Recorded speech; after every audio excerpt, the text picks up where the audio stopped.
Welcome to Let's Talk Midlife Crisis. I'm Ashley. And I'm Tracy. And today we have Dr. Betsy Greenleaf, triple board certified physician and founder of the International Pause Institute. Welcome. Thank you so much for having me, Tracy and Ashley. I'm so excited to be talking with you guys.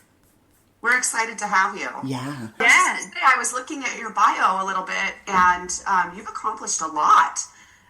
You've written books. You do, speaking events. You have a podcast. You host a summit. Tell us a little bit about all these things that you do. It's kind of funny because you don't realize that you've done so much until you actually put it down on paper. Because I think, especially in midlife, I've gotten to the point where sometimes I go, gosh, I haven't done anything. And then I write it all down and I go, oh my God, I really have done a lot. And so, before I get into that, I'm going to say that's actually the power of actually journaling. Because if you write down things that you've accomplished, even if it was something like I got out of bed today, that's a big accomplishment. Yeah, so, some days it is. Down that sometimes remind you all right, you know what, I really have done a lot of things, and it's not as bleak as sometimes we get stuck into this oh my God, I'm not where I want to be and I haven't done the things, and I'm like, wait a minute, yes I have, look at this list of things. So really quickly, I'm the first board-certified female urogynecologist in the United States. I actually no longer practice urogynecology because unfortunately I had a car accident in 2018. But, they told me to kind of be retired and sit still and not do anything. And I was like, yeah, I'm not that type of person. You can't hold me down. So I've then I got two more board certifications, and then actually on my fourth board certification I'm doing integrative medicine with Dr. Andrew Weil, who's out of Arizona, and then I also got 2 business degrees since that time. Wow. Oh my gosh. And then since I hit 50 a couple years ago, I hit full bucket list mode, where I was like, you know what, I'm going to go start doing all the things I've never done before that I always wanted to. And so when I was 18, I was interested in modeling and acting way before, I thought I'd ever become a doctor. And I was told at the time, and this was, the 1980s, I was, during supermodel era, and I was told that I was too short. So, back then you had to be a certain height to be a model, and now they take everybody and anybody. And so, I luckily signed with an agency last year, and I just signed with a second agency last week. Wow, and have congratulations. my first commercials coming out pretty soon, so hopefully you'll see me. So wow, that's so exciting. That is awesome. And then I've written some music. I have a couple different albums out on social, on Spotify and Apple. I have a menopause empowerment album called Menopause Memo that actually completely started as a joke amongst my friends. We were like, you know what, there's not enough music out there celebrating midlife and beyond women. And we're like, this is ridiculous. And so we started out really completely as a joke. And then next thing you know, we're like, wait a minute, let's just produce an album. Wow. I don't know, wow. knowing nothing about music. So I'm not singing. I just have to say that. People keep thinking it's me. It's not me singing. We just produced the album. And actually, fast forward, that actually led for me to go, every year I try to do something new. And so last year I started taking singing lessons because I was like, well, maybe someday I can sing the music that we're producing. So wow. Yeah. That's amazing. You literally do it all. Yeah. You know what, I think life is too short and I got to get everything in. I am definitely, and I'm super inspired. The modeling thing actually was really interesting. 2 things that really influenced me with that is I was on social media and there's a woman, and I can never remember her name. But she's in her 70s and she didn't start modeling until she was in her 70s. And she's just absolutely beautiful, and she is, fully empowered in her 70s. And I was like, damn, if she can do this. And then I met Helena Christensen at a charity event You guys might remember her from, she was a supermodel in the 80s, and she was in, oh God, she was in the video with Chris Isaac. And I was telling her the story about when I was 18, and I was told, no, you're too short. And she looked at me and she said, why did you accept no for an answer? And that was like this mind, like, boo, like how many times in my life has somebody said the word no? And I went, okay, all right. Oh, I think we're all guilty of that. Exactly. Yeah. As I think like this, when you hit midlife, you start getting to this like FU stage of life where you're like, no one's going to tell me no anymore. And I'm going to do what I want to do. I'm going to say what I want to say. Like, that's just going to be how it is. We were just talking about that last week, that we're kind of at the point where we're just like, F you. Yep. Like, I don't care anymore. It's a great time. It's a great time because I'm like, I'm like, I will honestly admit, I had a lot of like, self-consciousness when I was younger. And even in my 20s, I kind of wish I had the body I had when I was in my 20s, but I wish I had the body that I had in my 20s with the confidence that I have in my 50s. Exactly. Because Yes. I definitely don't have that body anymore, but I don't care. Like, I'm just like, you know what? You have a problem with it? I don't give a crap. Yeah. But, it reminds me, it's funny when people say, oh, you look really good for 47. Like, I'm sorry, what does that mean? Is that Yeah. Oh, that's amazing. That is so exciting. I can't wait to see your commercial. I know. I know. So it'll be it's the end. Oh, we'll see. I'm just an extra. I don't want to say just an extra. I am an extra, but I'm the only one with red hair, and it's the NBA. Just got the contract to do, or NBC just got the contract to do Sunday night basketball. So we shot my very first thing was shooting the promo for the NBA Sunday night basketball with Lenny Kravitz. So I'm in the crowd, but I'm like right in the front, in the middle, on the very front of the stage. So we haven't even seen it yet. We won't see it until it airs. So if you see a redhead jumping and dancing around, that's me, because I was the only one, a redhead that was in the audience. Definitely will. Did you get to meet Lenny Kravitz? You know what? Unfortunately not. And he's very business. Like, he was like, I was literally like 2 feet away from him, and I kept on trying to be like, hi, but no, he was very, very, very focused on business, and I'm kind of stuck.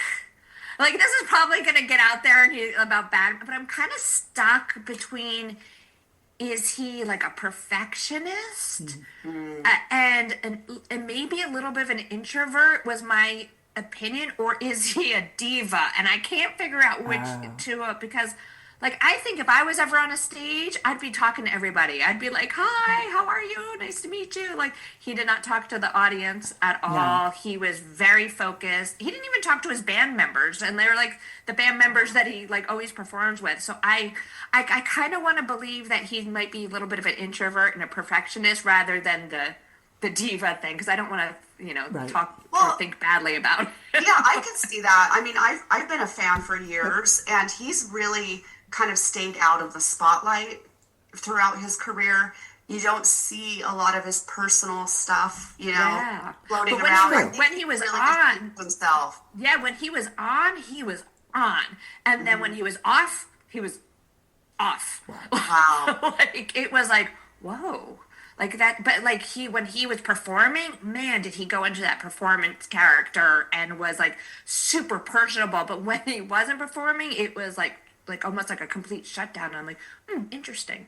Isn't it interesting that somebody with that type of personality can actually perform in front of thousands of people? Right. And I've heard that about a lot of performers, that a lot of them are introverts. And I'm like, that always surprises me that they can get up on a stage in front of that many people and be introverted. Where I'm completely the opposite. I'm like super extrovert. In fact, actually, I was walking around to everybody, all the other extras and everything. I was like, hi, I'm Betsy Greenleaf. Nice to meet you. Like, what do you do? Who are you? Like, what's going on? Wow. Yeah, I'm very social. I consider myself a pretty social person. And I have this fear of standing, like just in a meeting, doing a presentation I could do, a handful of people. But if it's a big room full of people, I just panic. I completely panic. Yeah. I'm like the opposite. I'm like, if it's like just a couple people, I find it more stressful than if I was to stand on a stage in front of like thousands of hundreds of people. Like, Wow. the more people, the easier for me it is. Interesting. Wow. Very That's interesting. so funny. Yeah. Yeah.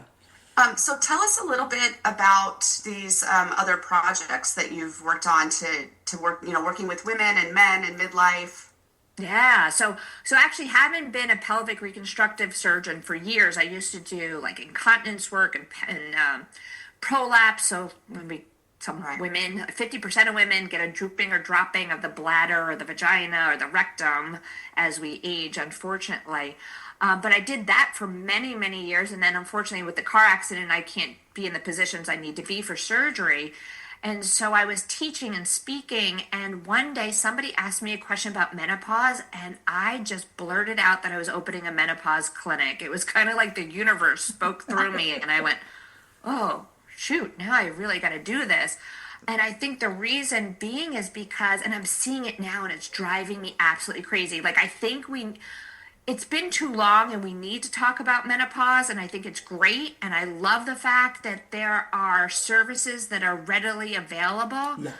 But I'm seeing it go from like a shift where not many people were getting the care and not many people were talking about it, to the complete opposite is the commercialization of it. And where that bothers me, because now I see people not getting the right care because companies can realize that they can make a buck. Monetize I it, see yeah. where companies are taking like products and slapping the word menopause on their product, and now they're like, I mean, it's a product that they were selling before, and it's like, okay, now we've got the menopause wash, and we have the menopause this, and we have the, and I'm like, wait a minute, like that's now like the marketing thing. So, it bothers me, not that there are bad products out there, but I think as consumers, we really need to watch, like, is the thing that we're buying really geared towards us, Right. or is it just like, okay, it's a marketing ploy?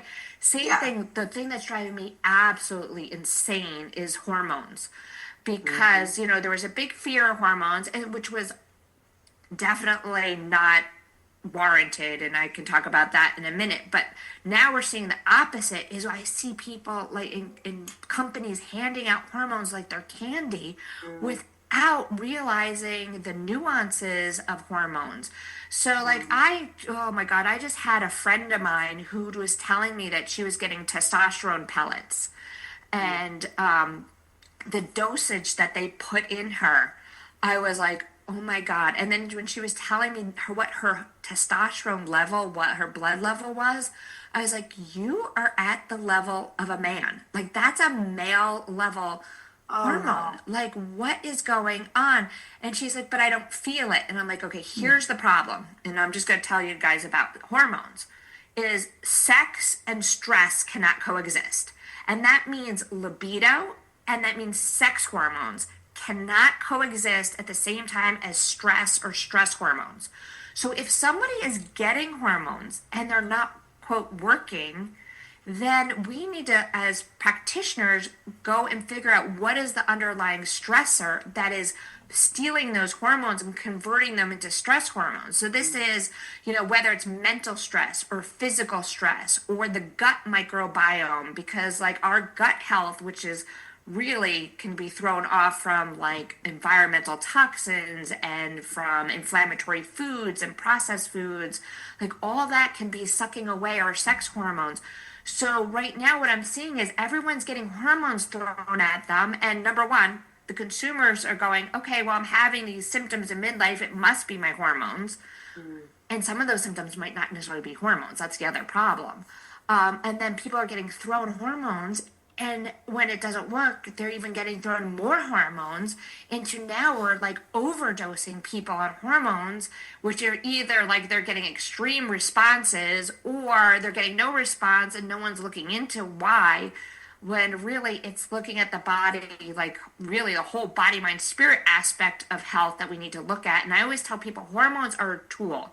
They're a tool in our toolbox. They're a great option. But if the body isn't prepared to accept that tool, then it's not going to work.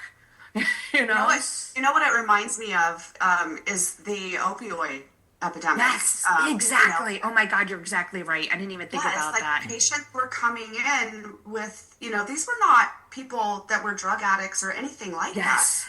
Were coming Yes. in with legitimate problems, and Yeah. people were just writing prescriptions, like you said, handing it out like candy. Yeah. You're right. And You're then all of a right. sudden it's like we have a problem. And you're exactly right. Instead of looking at what was the underlying cause and how can we fix that underlying cause, and then use those medicines as a tool.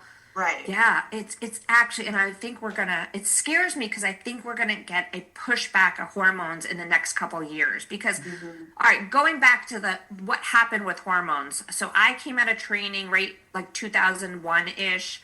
And that's when the Women's Health Initiative first came out. And I apologize if you guys have already talked about this on your show, but the Women's Health Initiative was a study that basically, like, one day we were giving everybody hormones, and the next day it was like, no, take the hormones away.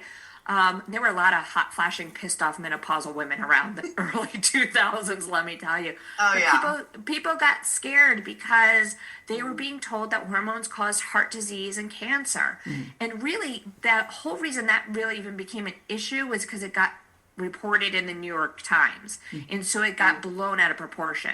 And so it'd be like if there was a rumor about hormones and it went out on social media, went viral, like it would be a full on panic. So, so the knee-jerk reaction was like, all right, well, let's not give hormones because hormones cause cancer. Well, the problem with that study was it was done on an older population that, based on, other factors, could have had risks. But the bigger problem was the type of hormones that were used in that study. They were non-natural hormones. Some people refer to them as synthetic. I don't like to say the word synthetic because we can create natural hormones synthetically. Natural hormones, some people refer to them as bioidentical. They're what naturally occurs in our body, and our body recognizes. Why we have these non-natural hormones, which what was used in that study, is because you can't patent something that naturally occurs in the body. So from a business standpoint, companies take a molecule that is natural, they tweak it, they throw some extra stuff on there, they test it, and they go, oh, it kind of works like a hormone, so we're now going to patent that, sell it, and it protects their intellectual property. That's what businesses do. I don't, I'm not going to vilify the pharmaceutical company. There's enough other people out there doing that. I don't need to do it. But basically, they were doing what businesses do. And so the problem is those hormones are not processed in the body in the same way as our natural hormones. And they get processed down a toxic metabolite. They make toxic metabolites because of the way they are metabolized by the body. And even taking those hormones doesn't mean you're necessarily going to get cancer, but the way they're processed increases the risk of these toxic metabolites, which could potentially damage your DNA, which could potentially lead to cancer. So it's a lot of coulds, but the overall thing is those hormones are super inflammatory and can cause cancer.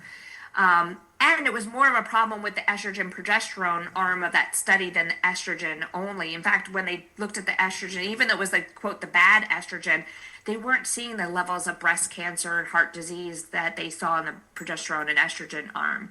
So that's where the hormones got the bad reputation, and that's where everyone's like, oh no, don't do hormones.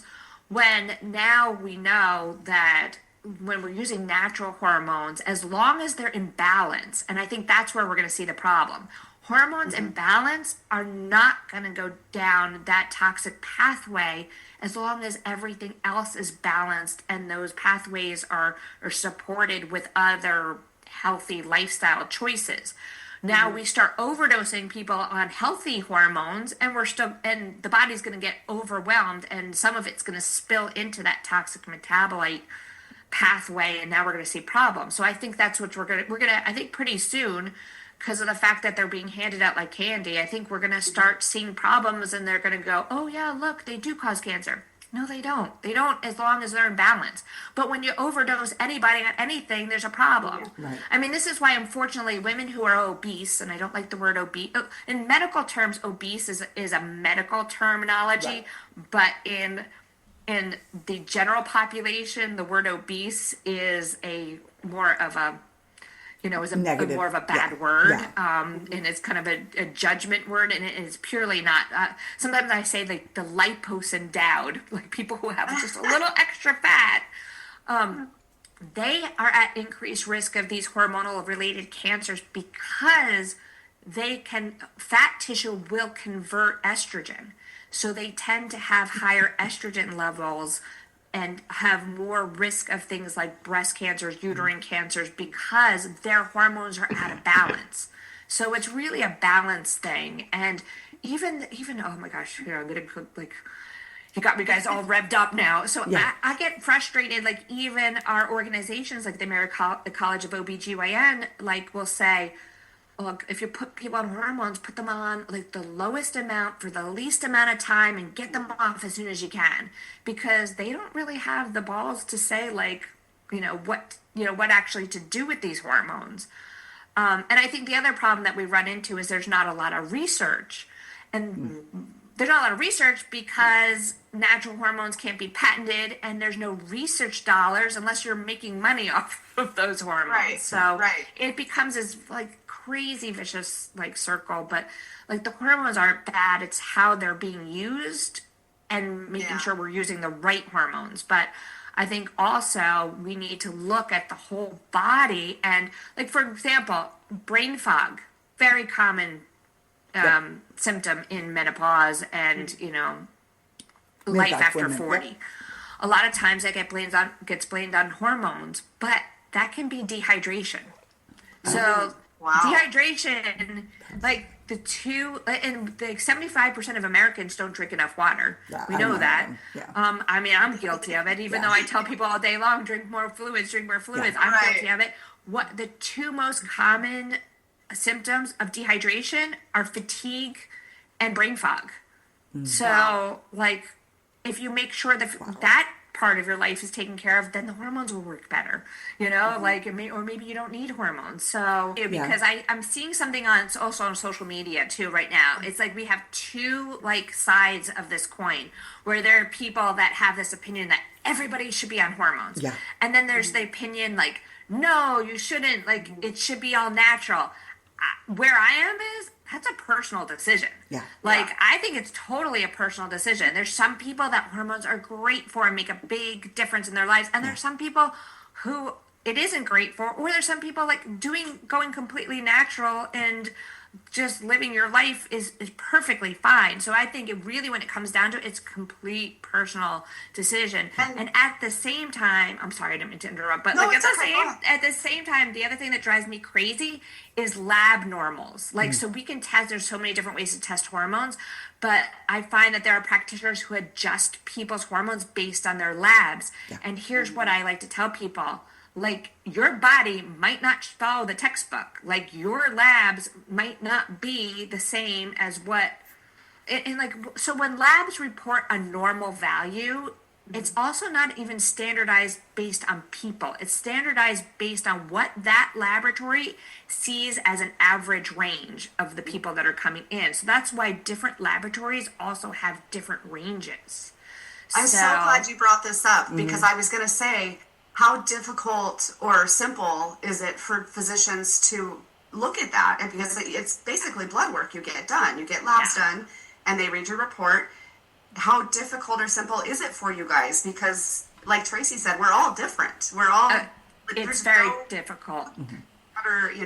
And even the labs, so the blood work is also just like a snapshot in time. Like when you have your blood drawn, first of all, if you ever looked at the ranges are so large. Yeah. You're like, wait a minute. Like where is this person? Like it's such a big range of numbers. And you're like, okay, well, what does this really mean?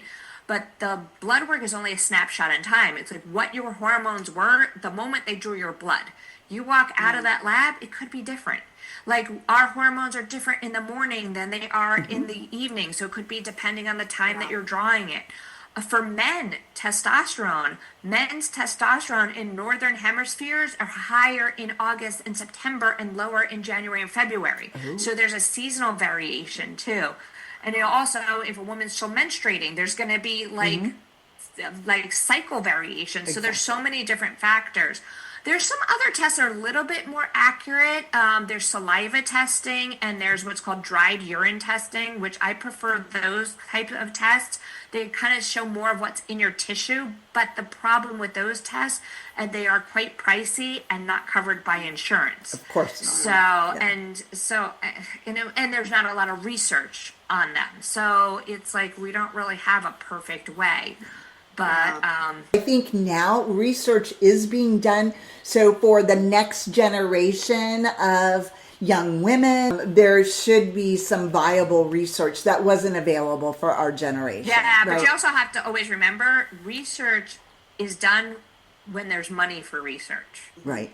And so you got to think about where's the money coming from to support that research. And that's where we get stuck. And that's why there's not a lot of research in natural hormones, because there's no money in natural hormones to support that research. So that's like, I would love to win the lottery someday and have like a giant chunk of money to put towards research. So that's what you need, is to get people to actually come forward, maybe philanthropists to come forward and help support that research, because otherwise who's driving the research now are the pharmaceutical industry, because that they have the money. So that's the that becomes the bigger problem. Or I mean, I've thought about this long and hard. And it's really hard because there's a lot of studies I would like to do, and I'm like, well, how do I do it? Because it gets expensive to do the testing, and I'm like, well, do you have the patients pay for their own testing and basically be the research funding, and then that gets expensive. So it's a very difficult, place to be when we really need more information. We definitely need more information. Yeah. My mom worked for the genetic research department at the University of Utah, and she was the one that processed all of the documentation to get the grants for the research. And so I never realized how involved and how crazy that was, trying to get donations or whatever you could for these guys to do this research, these scientists. Yeah. Because somebody's got to pay for the testing, the processing, the salaries, so it's tough. And then there's the other thing. I love this. It's the shark ice cream theory. So the shark ice cream theory is when you actually do testing, when you get the results, do they really correlate? Like, are they causative? So like the shark ice cream theory is shark attacks go up in the summer. So does I cream sales.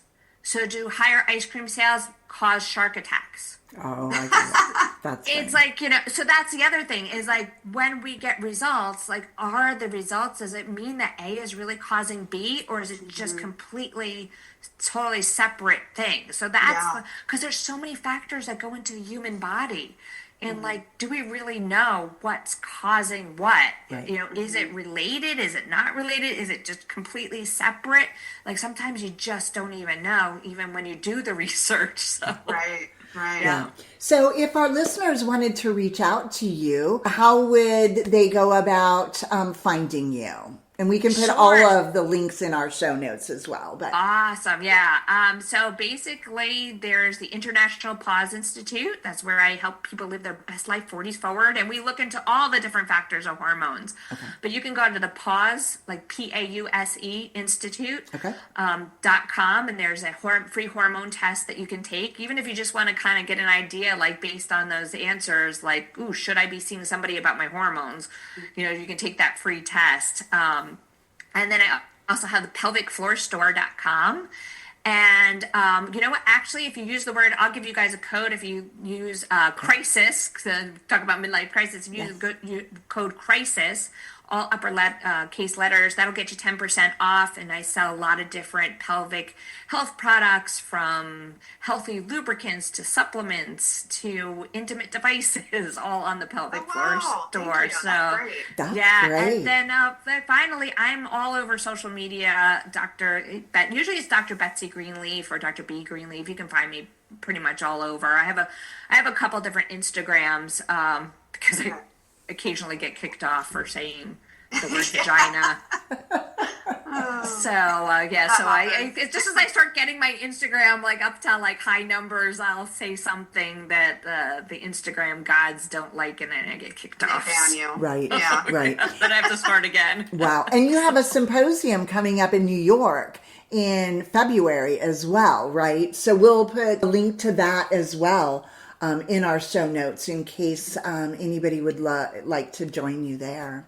Wonderful, wonderful. Yeah, and I'm always teaching and speaking. Like teaching and speaking is one of my favorite things. So, and if you're ever looking for a teacher or speaker, reach out to me because I love that stuff. That's my favorite thing. Oh, and I'm forgetting. I just started my new podcast. So my new podcast is 40s Forward. Ooh, I love it. Oh, that's awesome. Yeah. I love it. I love it.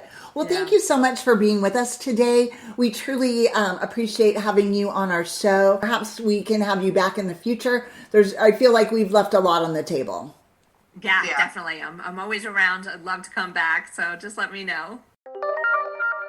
Well, that wraps it up for today. Thanks for joining us on Let's Talk Midlife Crisis. We hope you got some laughs, a little inspiration, and maybe a few new ideas. If you loved today's episode, hit that subscribe button so you'll never miss an episode. And hey, share the love. Send this episode to a friend who could use a good laugh and some midlife wisdom. Connect with us on social media at Let's Talk Midlife Crisis and let us know what's on your mind. We love hearing from you.